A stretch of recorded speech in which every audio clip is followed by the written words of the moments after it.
The senior senator from California, Adam Schiff, had just made the biggest mistake of his long, storied political career. He didn't know it yet, but in exactly 47 minutes, that career would be a smoking ruin.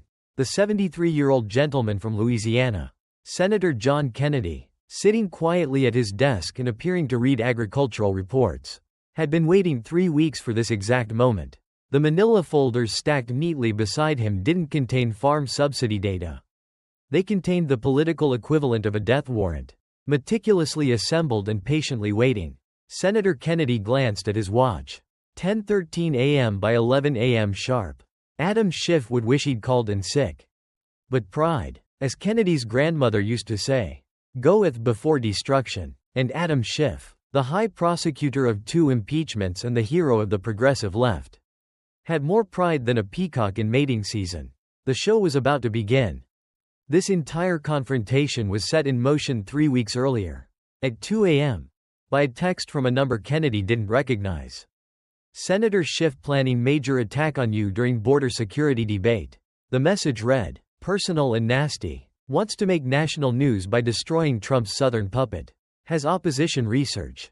Kennedy had sat up in bed, reaching for his glasses. He'd learned long ago that mosquitoes in Washington could carry malaria. When someone telegraphs a sucker punch, you don't duck. You prepare a counter punch that ends the fight before it begins.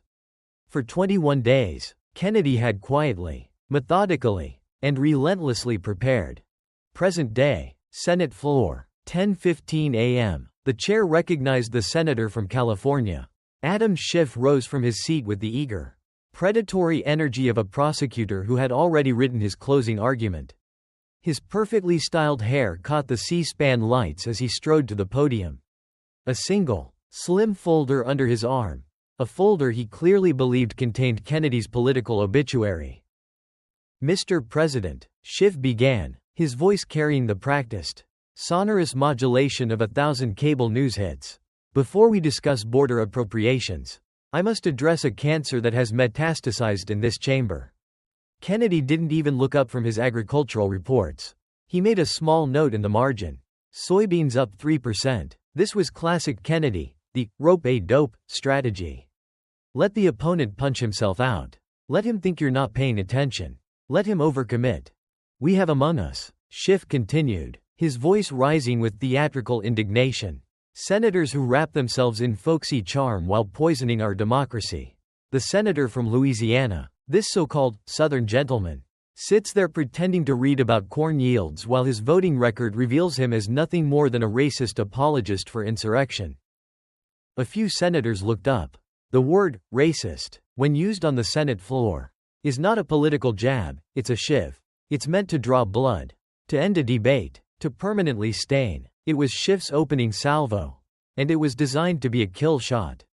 Kennedy slowly, deliberately, removed his reading glasses. He folded them with meticulous care and placed them on his desk.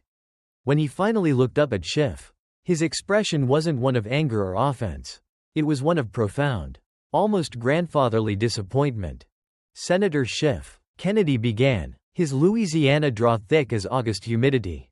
I was indeed reading about agriculture. Fascinating stuff. But since you brought up the subject of racism, he paused, his hand moving to the first, thin manila folder. I wonder if you'd like to explain this. He held up a printed screenshot. This is your Twitter account from 2008, is it not? Where you wrote, and I quote, listening to these Southern senators is like watching hee-haw reruns. Do they practice sounding like Hicks? Or does it come naturally?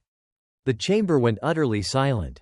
Schiff's face flushed a deep, blotchy red. That's taken completely out of context. Oh, there's context. Kennedy's eyebrows rose. Please, enlighten us. What context makes it acceptable to mock millions of Americans for their regional accent? When you called Senator Sessions, a man I disagreed with on many issues, by the way, a Confederate apologist, what was the context there? This is a deflection, Schiff shot back, but his voice had lost its confident pitch. No, sir, Kennedy interrupted gently, his tone still conversational. This is what we call evidence. Something you claim to have a lot of, during certain investigations. He reached for the second folder. A much thicker one. Speaking of which, you mentioned something about my being an apologist. That's interesting coming from you. Schiff gripped the podium, his knuckles turning white. I led the investigations that exposed. That exposed what, exactly? Kennedy stood up slowly, as if he had all the time in the world. Because I have here the Mueller report. All 448 pages. Would you like me to read the part where it says, "The investigation did not establish that members of the Trump campaign conspired or coordinated with the Russian government." He tapped the report. Or should we skip straight to the Durham report? The Durham report was a political. I'm sorry, Kennedy said, pulling out a tablet and pretending to fumble with it. I'm having trouble with this newfangled technology. Oh, wait, here it is. This is a video from a private fundraiser in Beverly Hills.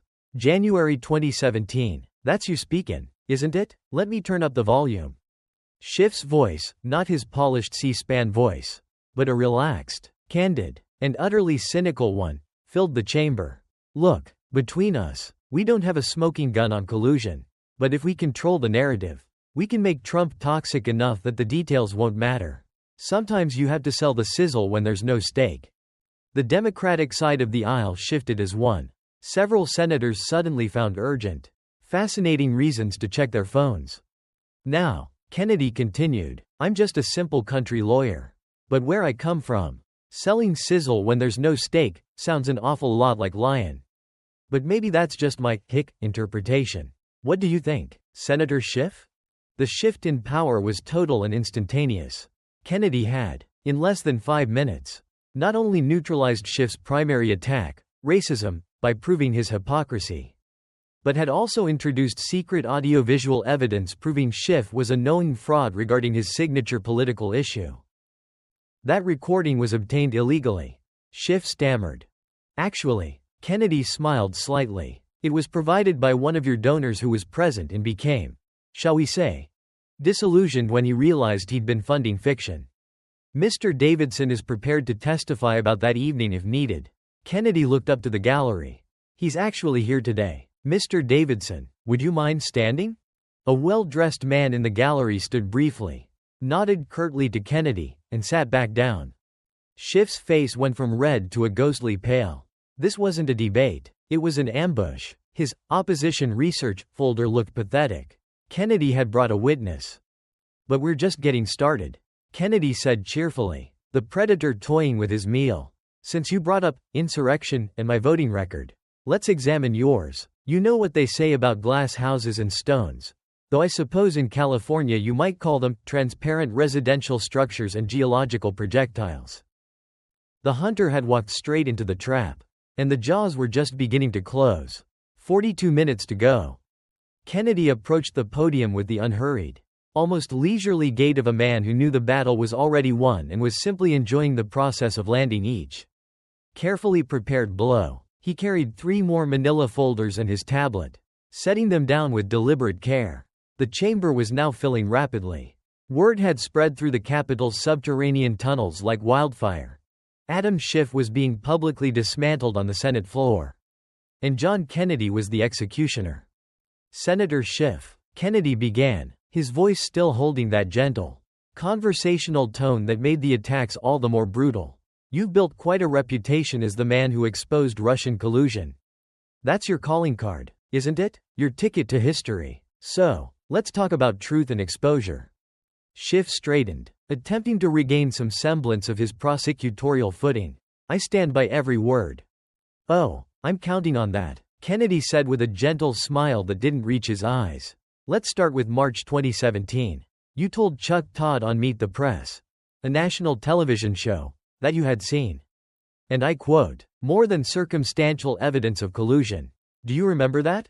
Of course, Schiff said, puffing up slightly. The evidence was what, exactly? Kennedy interrupted, lifting the first new folder. Because I have here the transcript of your closed-door testimony to the House Intelligence Committee in December 2017. This one was under oath. Would you like me to read what you said when Mr. Gowdy asked you to present this, more than circumstantial evidence? Kennedy put on his reading glasses. The silence in the chamber absolute. Question. Mr. Schiff, what evidence of collusion have you seen? Your answer. I want to be clear that I cannot discuss classified information in this setting. Follow-up question. We are in a classified setting. Mr. Schiff, your response, and this is the key part. I believe there are patterns that suggest. Kennedy looked up, removing his glasses. Patterns that suggest. He let the phrase hang in the air. That's quite different from more than circumstantial evidence. Wouldn't you say? One is a prosecutorial claim. The other, well, that's what a fortune teller says. These are two different Adam Schiffs. Aren't they? There's the public Schiff, who sees hard evidence for the TV cameras, and then there's the under-oath Schiff, who suddenly can only see patterns. You're mischaracterizing. Am I? Well, let's hear from someone else then. Kennedy touched the screen of his tablet. This is a jewel. This is from a 60 Minutes outtake. It never aired, but the producer, a fella named Michael Rodsky, kept a copy. Funny how these things surface when you start asking. Schiff's voice, anxious and unguarded, suddenly echoed through the chamber. Between us, and this cannot leave this room. Do I have hard evidence? No, but the political narrative is more important than. Wait, are we still recording? Turn that off. Turn that off now. The audio cut off. Gasps rippled through the gallery. The political narrative is more important than what? Senator? Kennedy asked, his voice soft as cotton. Than the truth? Than the oath you took? Than the country you swore to serve? Schiff, for the first time, looked truly panicked. This wasn't just a political disagreement, this was evidence of motive, of intent to deceive. Selective editing can make anyone. Schiff stammered. Selective? Kennedy's eyebrows rose, like when you selectively edited the Trump-Zelensky call transcript during the impeachment hearing. Let me refresh everyone's memory. He pulled out another document. You stood before the nation, as the lead impeachment manager, and said you were reading the transcript. But you weren't, were you? You made up dialogue. You invented sinister implications that simply were not there. When you got caught, you called it parody. Kennedy looked around the chamber, his eyes settling on his colleagues. Now, I enjoy a good joke as much as anyone. But when you are leading a formal impeachment inquiry into the President of the United States, maybe, just maybe, comedy hour isn't appropriate. Unless, he turned back to Schiff. The whole thing was just a joke to you. A narrative, more sizzle, with no stake. Senator Susan Collins had entered the chamber, followed by Mitt Romney. Even Republicans who had no love for the former president were watching with rapt, horrified interest. This wasn't about Trump anymore. This was about the fundamental integrity of a high-ranking member of Congress. Schiff's core brand, his entire identity as a sober, serious truth-teller, was being incinerated, file by file, in front of the world. But here's the truly fascinating part. Kennedy continued, his voice dropping slightly, drawing the chamber in even closer. While you were selling this grand narrative of collusion to the American people, what were you saying privately? What was the, in the room, Adam Schiff saying? He lifted another folder. I have here an email exchange between you and your chief of staff. Dated April 2019, just as the Mueller report was about to drop. Your staffer writes, we need to keep the Russia story alive. Even if Mueller disappoints, too much political capital invested to back down now. Kennedy paused, letting the phrase, political capital, sink in. This was never about truth, it was about an investment. And your response? Kennedy read from the printout. Agreed. We'll find something in the report to highlight. Even if we have to read between lines that aren't there. Read between lines that aren't there. Kennedy repeated. That's a very polite, California way of saying, manufacture evidence. You weren't looking for the truth. Senator, you were looking for an excuse. Those emails were hacked, Schiff finally yelled. A desperate, reflexive defense. No, sir, Kennedy replied, his voice flat, cutting off Schiff's only escape route.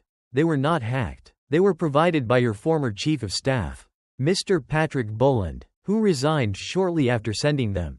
This wasn't an anonymous source. This was Schiff's own right-hand man. Mr. Boland, Kennedy added, has provided a sworn affidavit authenticating these communications. He is prepared to testify, under oath, about the immense pressure you put on staff to, in his words, manufacture scandal where none existed. A bomb had just gone off. Schiff's own staff, the people in the narrative business with him, were turning on him. On the Democratic side, Leader Chuck Schumer, who had been watching with growing horror, looked like he'd aged 5 years in 5 minutes. The Democratic leadership was huddled, not in defense, but in damage control. "But let's get to the real heart of this matter," Kennedy said, pulling out another document, the Durham report. "You called it political, but you've never actually addressed its findings. Have you? Like the fact that the entire FBI investigation into Trump-Russia collusion was opened without a shred of actual evidence. Or that the Steele dossier, which you championed on national television as credible, was known to be Russian disinformation. And, most critically, that you were briefed on this in 2017. But continued pushing the collusion narrative anyway. I relied on the intelligence community," Schiff protested. "Which intelligence community?" Kennedy interrupted, the trap snapping shut again. "Because I have here a memo from none other than FBI Deputy Assistant Director Peter Strzok, not exactly a Trump fan. I think we can agree, dated September 2017. And I quote, briefed Representative Schiff on lack of corroborating evidence for collusion claims. He seemed uninterested in this information and asked if we could find anything more helpful to the narrative." Schiff, a man who had built his career on the word of Peter Strzok, was now being undone by him. "Strzok's credibility is questionable," Schiff stammered, his entire world turning upside down. "Oh, I agree," Kennedy said pleasantly, "which is why I also have corroborating memos from 3 other FBI officials who were present at that very same briefing. They all tell the same story. Senator, you knew there was no evidence. You were told there was no evidence by the very people running the investigation. But you went on TV, night after night, and told America the opposite. Where I come from, we have a simple word for that. We call it lying." The word, so often used by Schiff against others, hung in the air like a death sentence. "But the truly remarkable thing," Kennedy continued, his voice softening, as if in pity, "is that you weren't just lying to the American people. You were lying to your own donors. You were telling them the truth, that it was all a lie." He picked up his final document from this folder. "This is a transcript from that donor dinner in Malibu. February 2019. You told them, and I quote, 'My supporters don't care if it's true. They want to believe it's true. And that's what matters. We're in the narrative business now, not the truth business.'" The chamber was tomb silent. Even the pages had stopped moving. This was the motive. This was the confession. "The narrative business," Kennedy repeated, shaking his head, "not the truth business. Well, Senator, I'm afraid the bill for that business model has come due. And the American people are the ones collecting." He gathered his materials slowly. "Now, you accused me of being an apologist for insurrection. Shall we examine who's really been undermining faith in our institutions? Because I have some fascinating information about your FISA warrant applications." Schiff's chief counsel was frantically gesturing from the gallery. A clear, desperate, "stop talking" signal. But pride kept Schiff frozen at the podium, unable to retreat, watching as Kennedy, the simple country lawyer, opened the next folder. 35 minutes to go. Kennedy opened the third folder with the meticulous care of a surgeon about to make a critical incision. The narrative business had been established. Now it was time to show the collateral damage. "Now, Senator Schiff," he began, "let's discuss the FISA warrant applications. You remember those? The ones you assured us, and the American people, were completely proper and above board."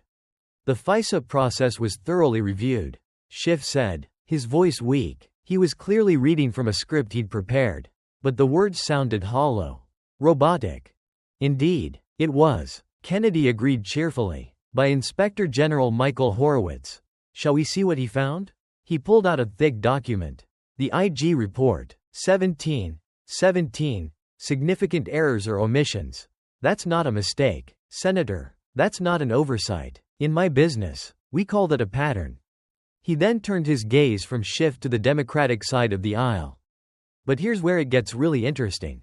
You wrote a memo, the famous Schiff memo, to counter Chairman Nunes's concerns about this very FISA abuse. You said his memo was riddled with factual inaccuracies. Those were your words. Would you like me to go through the Inspector General's findings, line by line, to see who was actually being inaccurate?" "Context is important," Schiff began. "I agree completely." Kennedy smiled. "So, let's provide some context. Senator Warner," he said, addressing the vice chairman of the Intelligence Committee.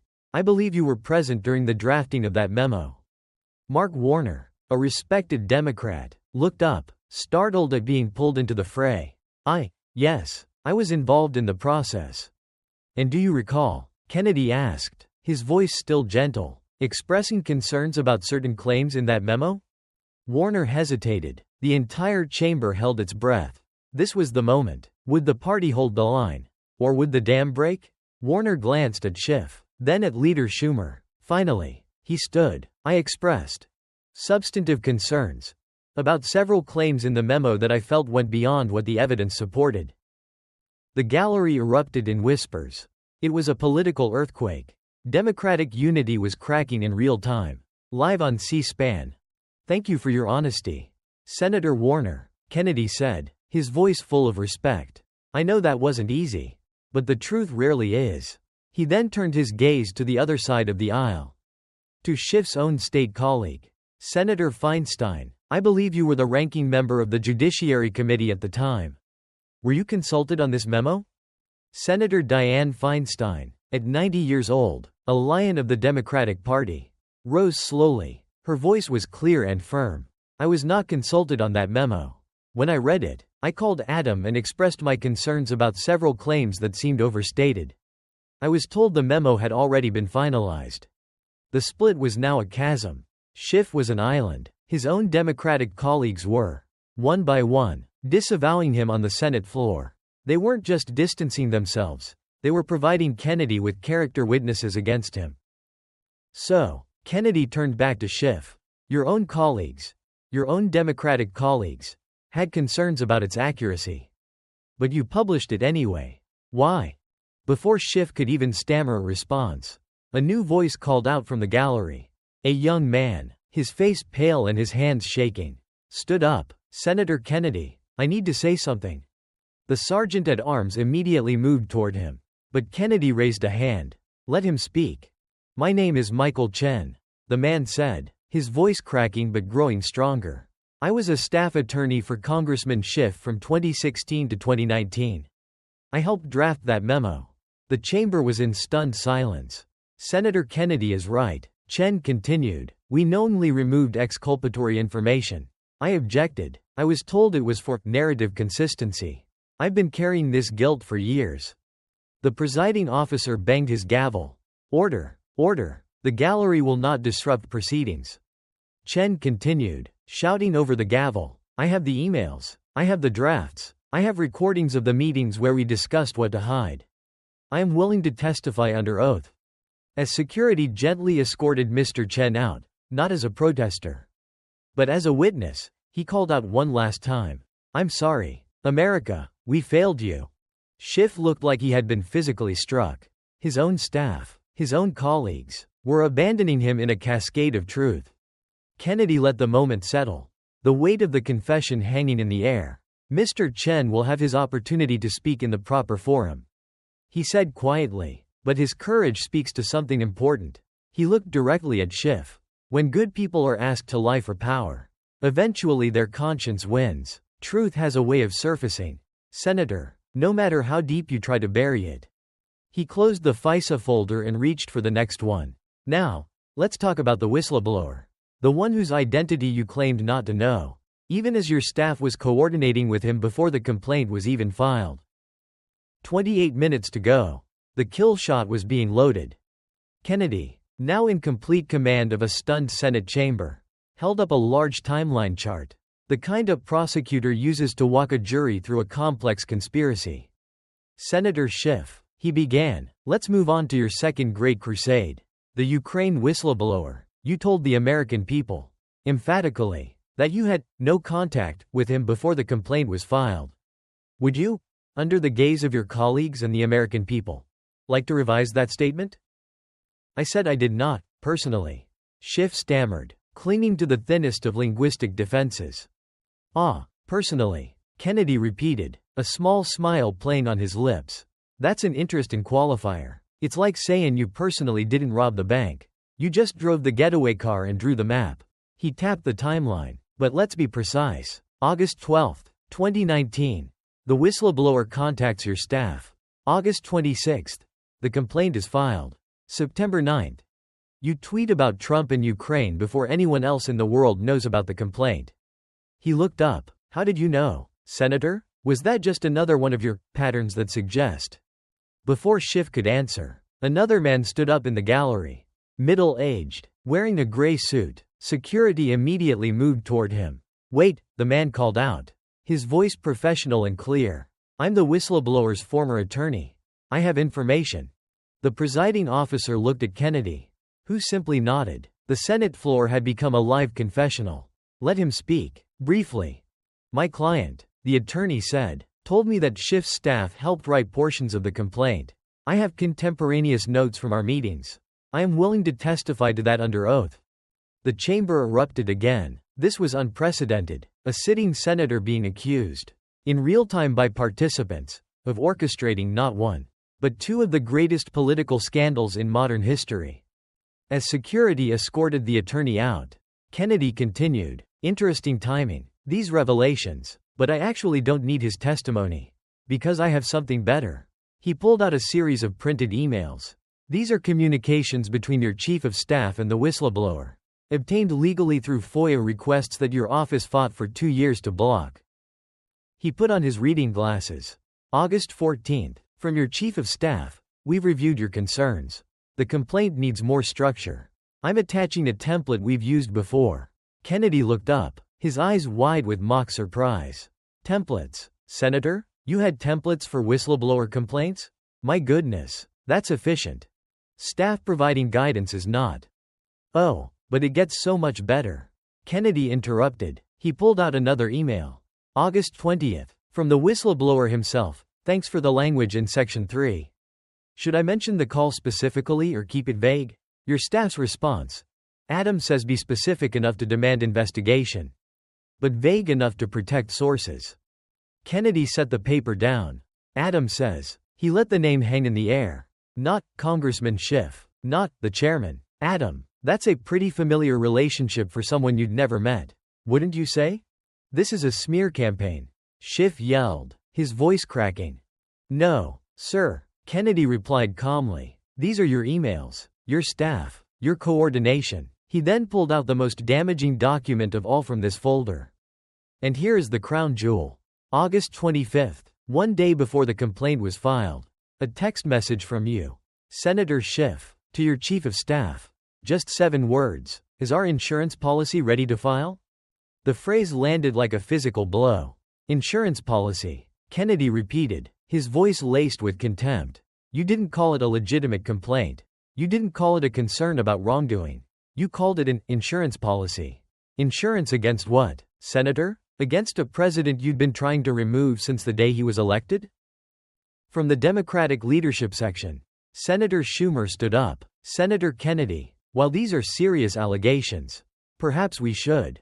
Should what, Leader Schumer? Kennedy turned to him, his gentle demeanor gone, replaced by a cold fire. Sweep it under the rug?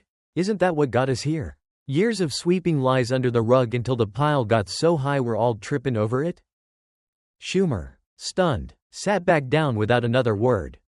Kennedy pulled out one final, devastating text from Schiff to the whistleblower. Dated October 3, 2019. Stay strong. Your country owes you a debt. Delete this after reading. He looked up. Delete this after reading. But he didn't delete it.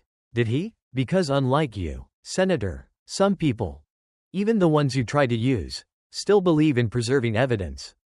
Some people still believe in the truth. Schiff finally broke. Mr. President, he said, turning to the chair, his voice a hoarse whisper. I need a recess. I'm not feeling well. Oh, we can't stop now, Kennedy said cheerfully, as if oblivious. We're just getting to the good part. The part where we discuss your selective leaking of classified information. Don't you want to defend yourself against those allegations? Or, he paused, would you prefer to take the Fifth? The mention of the Fifth Amendment, the protection against self-incrimination, on the floor of the United States Senate sent a shockwave through the room. Kennedy wasn't just implying Schiff was a liar. He was implying he was a criminal. Schiff stood frozen, trapped, as Kennedy opened the next folder. 15 minutes to go. Kennedy lifted his tablet. once again pretending to struggle with the newfangled technology. You know, at my age, these things can be tricky. Let me see if I can. Oh my, he feigned exaggerated surprise. A text message conversation had just been mirrored on the large display screens behind him, for the entire Senate and the C-SPAN cameras to see. Well, since it's up there, Kennedy said. The message chain was damning. It was timestamped 7:23 p.m., March 15, 2018, immediately following a classified intelligence briefing. The contact was NYT Ken. The message from Schiff read, "Just left SCIF dinner at usual place." Same story as last week. Big exclusive on Russian accounts. A SCIF. Kennedy explained, as if to a classroom. That's a sensitive compartmented information facility. It's where our nation's most sensitive, most dangerous secrets are discussed. And here you are, texting a reporter, Ken Vogel of the New York Times, I believe, about a big exclusive, literally as you walk out the door. Schiff's attorney was now physically pulling at his client's arm, but Schiff seemed paralyzed, a man watching his own execution. Now, maybe this is innocent, Kennedy continued, maybe you were just friends.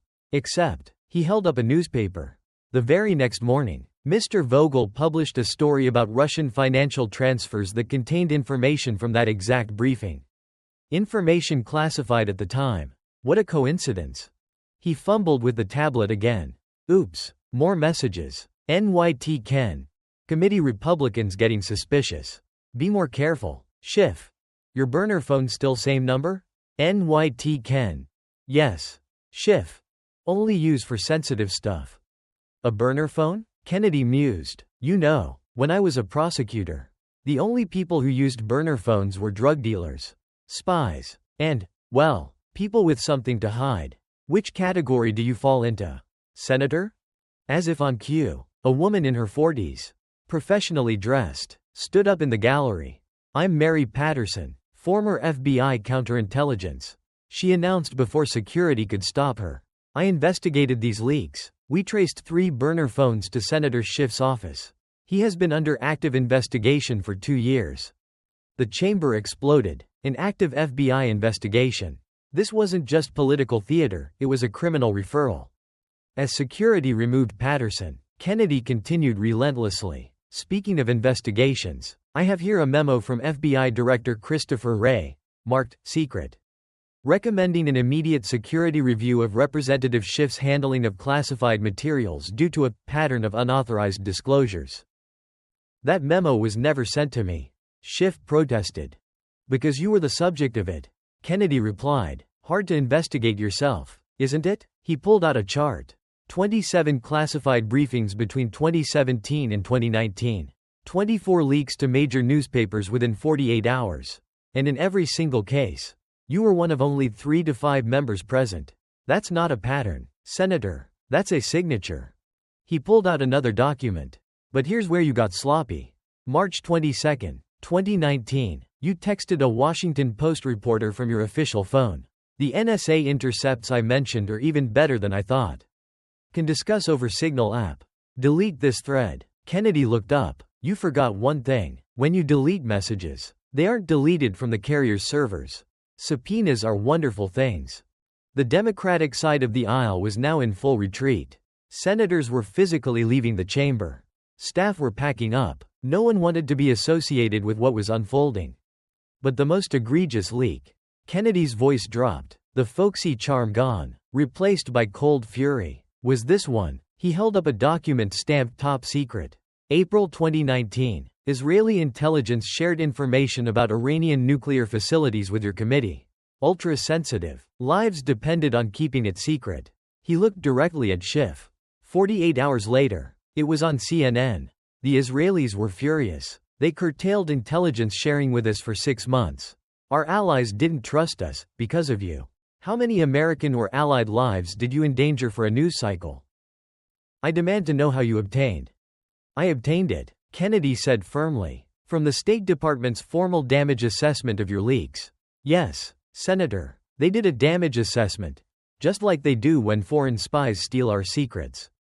Except you weren't a foreign spy. You were worse. You were an American who sold out his country for publicity. Kennedy then touched his tablet one last time. Now, where's that? Oh dear. I put something else on the screen. It was an audio waveform. He pressed play. Schiff's voice, hard and angry, filled the chamber. I don't give a damn if it's classified. If it hurts Trump, it goes to the Times. That's an order. And if anyone asks, we never had this conversation. Another voice, presumably a staffer. Sir, that could be a felony. Schiff's voice, your job is to do what I tell you. I'll worry about the legal implications. Kennedy stopped the recording. That, he said quietly, is conspiracy to violate the Espionage Act. On tape, with a witness. In my prosecutorial experience, we call that a slam dunk. That recording was illegally made. Schiff shrieked. By a whistleblower. Kennedy finished. In fear for his career and his country. Protected under the Whistleblower Protection Act. The same act you claimed to champion. Ironic, isn't it? He began gathering his documents. You know, Senator, in Louisiana, we have a saying, when you dig a grave for someone else, you better not fall in it yourself. You've been digging for years. How's the view from down there? Senator Kennedy, do you have more evidence to present? The presiding officer asked. His voice strained. Kennedy smiled. Just one more thing, Mr. President, the grand finale, you might say, the piece that ties it all together. He pulled out his final, slim folder. You see, all these leaks, all these lies, they weren't random. They were part of something bigger. Something that brings us full circle to today. He looked directly at Schiff, who was now leaning heavily on the podium, literally held up by his attorney. 3 weeks ago, Senator Schiff called several reporters. He told them he was going to destroy me on this very floor. He said he had opposition research that would end my career. Those were his words. Kennedy's expression turned to one of almost pity. But here's what you didn't know. Senator, one of those reporters, a journalist of integrity, was troubled by your call. He thought it sounded like you were planning something deeply unethical. So he recorded it, and then, he called me. Kennedy pulled out a small digital recorder, held it up, and pressed play. Schiff's voice, arrogant and conspiratorial, filled the silent chamber. I don't care if the research is thin. We'll make it sound worse. That old fool Kennedy won't know what hit him. By the time I'm done, he'll be too destroyed to respond. It worked with Trump. It'll work with Kennedy. The recording stopped. The chamber was silent as a tomb. You telegraphed your punch, Senator, Kennedy said quietly. And I've had 3 weeks to prepare. 3 weeks to gather everything. 3 weeks to let you walk into this chamber thinking you were the hunter, when you were always the prey. He looked at his watch. And would you look at that? It's 11:02 a.m., exactly 47 minutes since you started your attack. Right on schedule. Schiff's legs seemed to give out. He visibly slumped. His career, his reputation, his entire public identity, annihilated in the precise timeframe his opponent had allocated. But Kennedy wasn't finished. As the chamber descended into chaos, a young aide approached him with an envelope. Mr. President, Kennedy called out, I've just received something rather extraordinary. He held up the envelope. A communication from the office of Speaker Emerita Nancy Pelosi. It seems she's been watching on C-SPAN.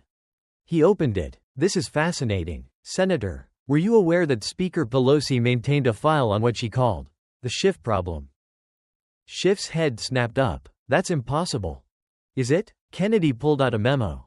Dated January 15, 2019. From Speaker Pelosi to her Chief of Staff. I am increasingly concerned about Adams' methods. His leaking is endangering our entire caucus. He's becoming a liability. He pulled out another. March 2019. Adams' assurances about collusion are problematic. If Mueller finds nothing, we'll all look like liars because of Adams' overstatements. A Pelosi aide, standing in the gallery, confirmed the document's release, stating the Speaker Emerita believes in accountability.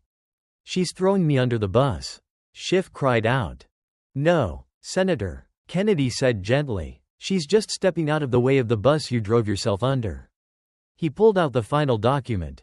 It was from last week. Pelosi's memo. Adam called to tell me about his plan to go after Kennedy. I warned him it was a mistake. Kennedy is too prepared. When this backfires, and it will, we cannot protect him anymore. The party must survive, even if Adam doesn't. Kennedy looked at Schiff with something approaching admiration for Pelosi's ruthlessness. In chess, we call that sacrificing a piece to save the queen. She knew you'd destroy yourself. And she prepared to use your destruction to clean house.